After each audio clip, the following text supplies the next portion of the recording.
Good afternoon, everyone. Thank you for joining us for this pre-match press conference ahead of the ICC Men's T20 World Cup final. Please ensure you've got a microphone in your hand and raise your hand before you ask a question. We'll get started down here. Hi, Mitch. Packed press conference room, a lot of buzz. Means you're playing India.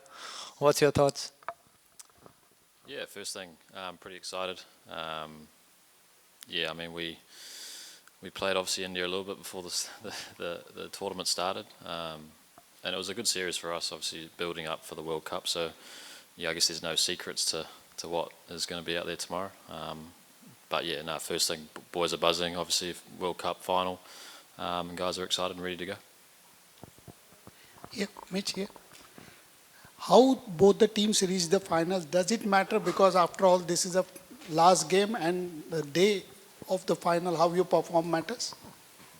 Yeah, I think, yeah, everyone's goal is to get through each stage, whether it's this group stage, Super 8 into the semis. So I think, yeah, I mean, we've had different roads to get to where we are today, but at the end of the day, it's a one-off game shootout against a very good team. We know that, and yeah, I mean, boys are excited. Yeah, I think momentum's obviously a massive part. We're taking a lot of confidence from our last game, and I think India will do the same. Yeah, Mitch, just want to know what do you make of the wicket?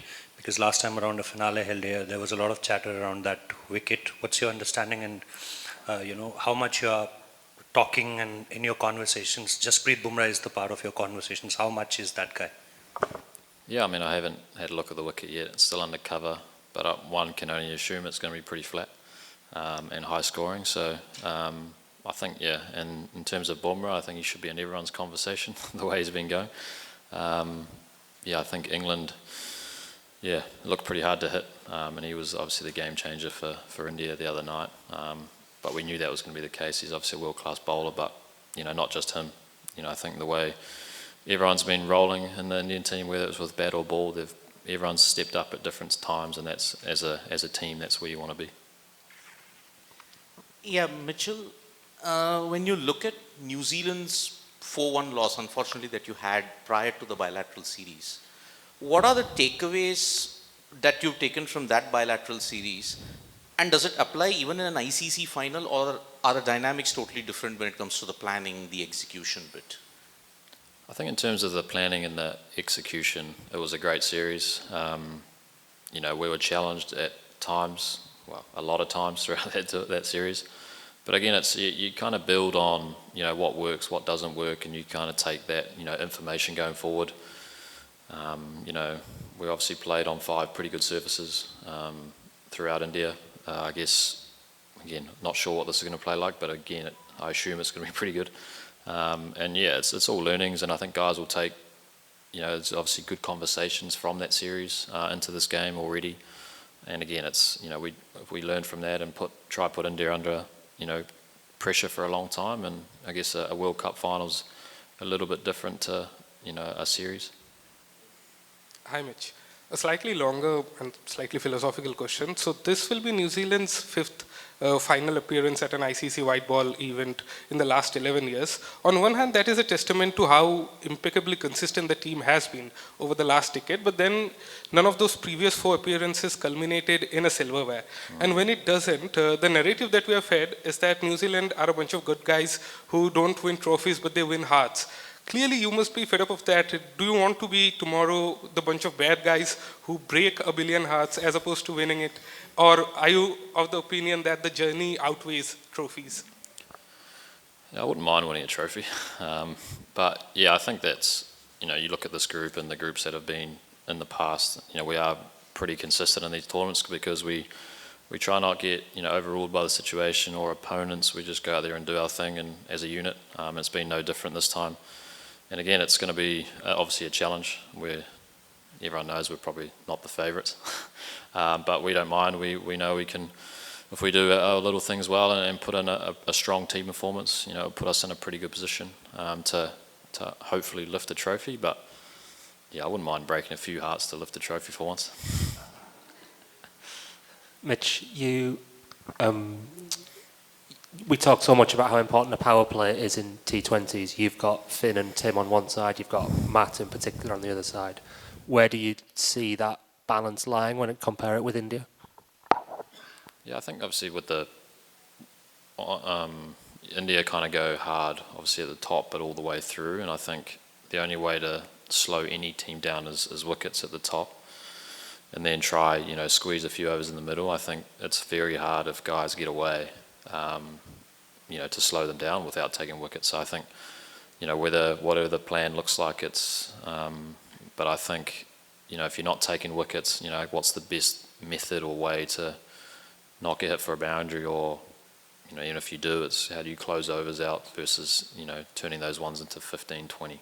And at the end of the day, if it's going to be flat, it might be like the other night, trying to restrict India to 220 instead of 250. It might give you a good chance. So again, it's all dependent on the surface, what that looks like out there tomorrow. It's still undercover, so I don't know what it looks like. But I think, and then on the flip side with the bat, it's the opposite. It's how do you put the guys under pressure for 6 overs. Not losing wickets along the way. It's easy to say don't lose wickets, but also get runs, because it's a pretty tough balance. But I think we know how deep India bat, that they're going to put us under pressure for the first over to the 7th over to the 12th over, all the way through. So I think what that looks like for us is trying to be very clear in what that looks like, and try, I guess, if you can't get wickets, get hit for one. Hi, Mitch. Hi there. It's an extension to the previous one, where you mentioned you won't mind breaking hearts tomorrow. But I want to know, is there some sort of change in the mindset in the dressing room to claim the maiden title? You guys have come quite close a few times in the past. But what about the mindset? What about some statical changes in the dressing room? I think the mindset's the same. It's easy to say it's just another game, but everyone knows it's probably not. But I think the way you go about it has to be the same, whether it's your preparation, what that looks like on the day leading up to the game. And I think, there's always comes down to a couple of moments, especially in T20 cricket, where if you can, squeeze the opposition or take, the advantage through there. I think we saw it the other night. I don't know, it always comes down to fielding at some stage, but if you can be very consistent in the way you approach the game, with, bearing a couple of moments where you could potentially be a little bit more ruthless or what that looks like. But I think, I don't think you have to reinvent the wheel. It's just, you're making a final, you're coming up against another team who's also playing some pretty good cricket, so it's never that easy. Hi, Mitch. Both teams produced pretty terrifying batting performances to win their semi-finals. What were your thoughts as India was scoring 250 odd against England? Do you feel fear at all? Is fear a thing? And if so, do you think they're more scared of you than you are of them? I guess you'll have to ask them, but I think, when it's going to be high scoring, I think, gone are the days of trying to roll a team on a flat one for 160. So it might be, especially Wankhede, we know it's a great ground for cricket. It's very high scoring, and it was the other night. So I think it's, how do we turn that 250 into a 220 potentially? Even, England were thinking, 230, they could have chased it, and they got 240. So I think, I know they obviously got a lot of runs with the bat, but they also, England came very close with a well executed chase, and I think, it was pretty neck and neck until I think that bomber over. So I think, either way, if you know that you're batting first and you can try to get a good score and put some pressure on, or that if you can try to restrict a team to, it might be 220 on a flat one, it puts you in a pretty good position. Hi, Mitch. Varun Chakravarti has hit a bit of a form slump off late, especially the last game, conceding 64 runs of his 4 overs. I mean, going into the final, and he might be a bit low on confidence as well. So going into the final, is that a psychological advantage for you? No, I don't think so. I mean, we've all seen how good he is. And I think the challenge of any bowler is when it is flat. What does it look like? When it's spinning and when it's seaming, it's obviously a challenge for every batter.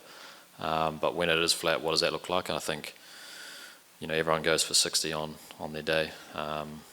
So I think it's, again, for Varun, I think he's got to know that he's still a very good bowler, and, it's, only one game away from, changing the tide. And it's same with any bowler or any batter. If, they're out of form, they're only one game away from being back in form. So, they obviously try tell our group that throughout that India series, it's obviously a challenge, but it was a good learnings. It was, it doesn't get any harder than that. So I think you can bank on experience from there, going into a game like that tomorrow. If you're in a similar situation, what does it look like?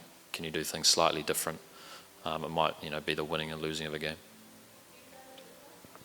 Which, in the context of what's going on in the world today, the escalations in West Asia, has the team spoken within the group or what they think about it? And what would it really mean to the New Zealand team if they are to win the World Cup in context of what's happening in the world today? Yeah, I mean, it's a hard one to avoid or not see because it is, everywhere, and it's obviously a pretty tough situation. I think obviously people at the World Cup have been affected as well, guys not being able to go home, and I think for us it's trying to just think about what it looks like tomorrow for the game, and then it's obviously a challenge to put that out of your mind, but I guess for us it's thinking on what does tomorrow look like for us against a very, very good Indian team.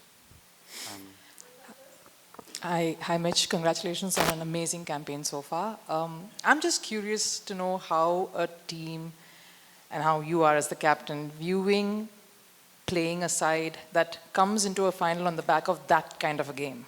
A momentum is huge in T20 cricket, and when you see a team like India and the kind of game they had, a semi-final they had with the moments, how do you prepare to face that sort of a team mentally? Yeah, I mean, you want to kind of be consistent in your approach. Obviously a lot of different things can happen throughout any game of cricket, but I think the way you approach it has to be the same.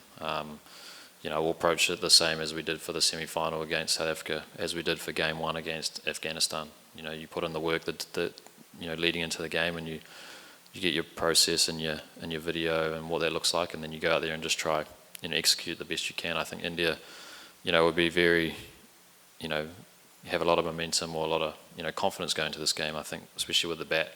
And they know with the ball they could have been, a little bit better, conceding 240 in a very high-scoring game. So I think, we know that both teams will be going to the game with confidence in where their games are at. And I think it's, whoever kind of can do it for a long time tomorrow, we'll put in a pretty good position. Hey, Mitch. Cool. How's the rest of the squad taken Cole's inclusion, considering some of them are sitting out? Because I'm asking this because there's a culture of care in New Zealand cricket which makes taking these decisions a little bit easier. Yeah, I think it's always a challenging one for the guys who aren't playing. You come to a World Cup and you obviously want to play every game. It's not that easy. I think most teams, for us it was a very match-up based decision. Obviously losing Michael Bracewell, who could have done that role, obviously that Cole's doing now, and I think Cole coming straight in, it's obviously a challenge. I think when you have the buy-in of the group, it's not just the 11 out there, it's the 15 in the squad. It's the guys not playing, they get mentioned all the time, all their work off the ball, support staff as well. It's we're all on this journey together. Yeah, there's 11 guys that go out and take the field, but it's more than that. And I think that when you get the buy-in of the whole squad, I guess those decisions are taken way better when they know that they're part of something bigger and a bigger picture. And I guess that comes down to the environment, how you can set the environment up for that. Mish, hi. In the Super 8s, South Africa showed that India are very much beatable. David Miller did say after the game that they probably showed how India are beatable. The last semi-final against England pushed them really close. So now when you build up to this final, do you think you have some sort of edge going into it? Because 1 lakh people, 99,000 probably cheering for the host, give them that feeling of being overwhelmed by the crowd, because not a very long time ago, Pat Cummins showed how to silence that crowd. So are you up for that as well? Yeah, I guess that's the goal, and is to silence the crowd. But I think that there is a lot of variables in T20 cricket, and it is fickle at times. And we've seen throughout the whole World Cup that a lot of teams are on similar pages, and it comes down to some little moments in every game that changes the outcome. And so I think India were England were very close to chasing that the other night. We've seen South Africa playing very good cricket all the way through, and then I guess had a little hiccup against us, and you're out. So I think for us, it's taking confidence in that we can, if we go about our business the same way, we can upset another big team. And I think there's obviously a lot of pressure on India to win this World Cup at home. I mean, it would be, I guess if we don't win, it'd be pretty cool for, to win a home World Cup. So I think that comes with a lot of added pressure as well. So if we can go out there and try put, I guess, that added pressure on them and see what happens.